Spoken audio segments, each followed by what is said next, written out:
தன்னை அரசியல் தலைவர், தமிழ் மக்களுக்காக நான் அரசியல் பேசுகிறேன் அப்படின்னு சொல்லி இன்னைக்கு ஆளும் கட்சி அவருக்கு பாராளுமன்றத்தில் மக்களுக்காக பேசுவதற்கு இடமும் வழங்கி இருக்கிறது. அவர் தன்னுடைய படத்துல இதைவிட பெண்களை எவராலும் இழிவு செய்ய முடியாது அப்படிங்கிற அளவுக்கு பேசியிருக்கார்.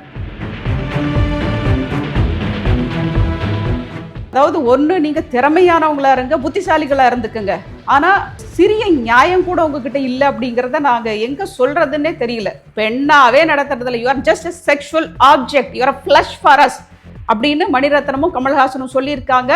அதை ஸ்டாலின் ஏத்துக்கிறாரு, உதயநிதி ஸ்டாலின் ஏத்திருக்கிறாரு, மற்ற அனைத்து அரசியல் தலைவர்களும் அதை ஏத்துட்டு இருக்கிறீங்க. யாருமே அதற்கு எதிர்ப்பு குரல் கொடுக்கல.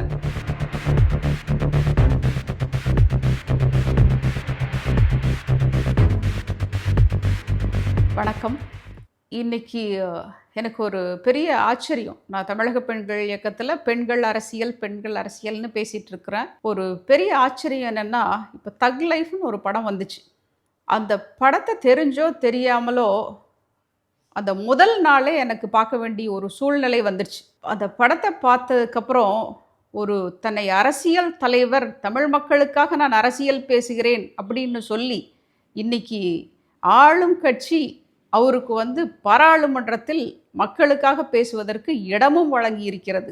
அவர் தன்னுடைய படத்தில் இதைவிட பெண்களை எவராலும் இழிவு செய்ய முடியாது அப்படிங்கிற அளவுக்கு பேசியிருக்கார்.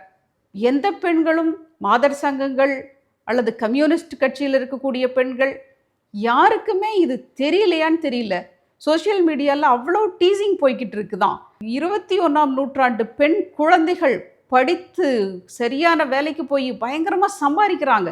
அவங்கள எங்கே வைக்க போகிறோம்? அவங்கள ஒரு செக்ஷுவல் ஆப்ஜெக்டாக பார்க்க போகிறாங்களா?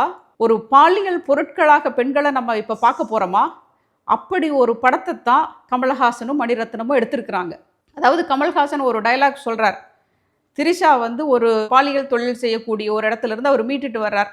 அவரை தனியாக ஒரு இடத்துல வச்சுட்டு அந்த இடத்துக்கு அப்பப்போ அடிக்கடி போயிட்டு வர வேலையை கமல்ஹாசன் பண்ணுறார். தன்னோட மனைவி அபிராமி கிட்ட அதை எப்படி அவர் நியாயப்படுத்துகிறார் அப்படின்னு சொன்னால், எனக்கு ப்ரெஷருக்கு, சுகருக்கு, இல்லை பல நோய்களுக்கு எப்படி மாத்திரை சாப்பிட்டுக்கிறோமோ அப்படி மாத்திரை சாப்பிட்டுக்கிற மாதிரி இருக்குது.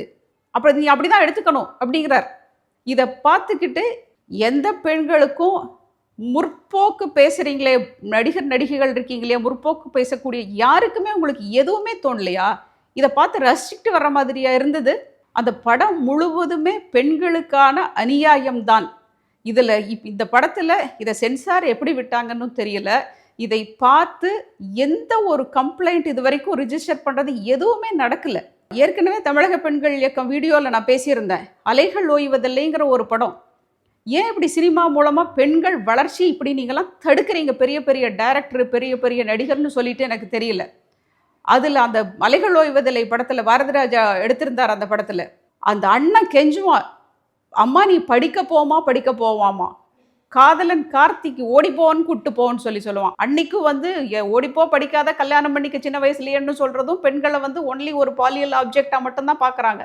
அதே தான் இன்னைக்கு 21ஆம் நூற்றாண்டில் முற்போக்கு பேசக்கூடிய கமல்ஹாசன் செஞ்சிருக்காரு. அதாவது ஒன்று, நீங்கள் திறமையானவங்களா இருங்க, புத்திசாலிகளா இருந்துக்குங்க, ஆனால் சிறிய நியாயம் கூட உங்ககிட்ட இல்லை அப்படிங்கிறத நாங்கள் எங்கே சொல்கிறதுன்னே தெரியல. இப்படி இவர் ஒரு அரசியல் கட்சியை ஆரம்பிக்கிறாரு. இந்த அரசியல் கட்சியை தாங்கி நிற்கிறதுக்கு இன்னைக்கு கூடிய ஆளும் கட்சி, முற்போக்கு பேசக்கூடிய திராவிட கட்சிகள். பெண்களே, நீங்கள் விழிச்சிக்கலன்னு சொன்னால் உங்களுக்கு இப்போதைக்கு வாய்ப்பே இல்லை. திருப்பி சொல்கிறேன், விஜய் அரசியலுக்கு வந்திருக்காரு, உதயநிதி ஏற்கனவே ஒரு நடிகர், அவரும் அரசியல் இருக்கிறாரு. இவங்கெல்லாம் எத்தனை பெண்களை ஒரு அரசியல்வாதிகளாக அல்லது தனக்கு சமமான அரசியல்வாதிகளாக நடத்தி இருக்கிறாங்க. இப்போ கமல்ஹாசன் அதை உங்களை நாங்கள் பெண்ணாவே நடத்துறதுல you are just a sexual object, you are a flesh for us அப்படின்னு மணிரத்னமும் கமல்ஹாசனும் சொல்லியிருக்காங்க. அதை ஸ்டாலின் ஏற்றுக்கிறாரு, உதயநிதி ஸ்டாலின் ஏற்றிருக்கிறாரு, மற்ற அனைத்து அரசியல் தலைவர்களும் அதை ஏற்றுட்டு இருக்கிறீங்க. யாருமே அதற்கு எதிர்ப்பு குரல் கொடுக்கல. தமிழக பெண்கள் இயக்கம் இந்த வீடியோ பார்த்துட்டு தயவு செஞ்சு எதிர்ப்பு குரலை நாம் எழுப்புவோம். தமிழக பெண்கள் இயக்கம் இதற்கு என்ன மாதிரி நடவடிக்கை எடுக்க வேண்டுமோ அந்த நடவடிக்கையும் எடுத்துக்கொண்டிருக்கிறது. இந்த வீடியோ பதிவை பார்த்துட்டு இதில் இருக்கக்கூடிய எண்ணை தொடர்பு கொள்ளுங்கள். ஒருங்கிணைந்து இதற்கான என்ன செயல்பாடுகளை செய்யலாமோ அதை முன்னெடுப்போம். நன்றி, வணக்கம்.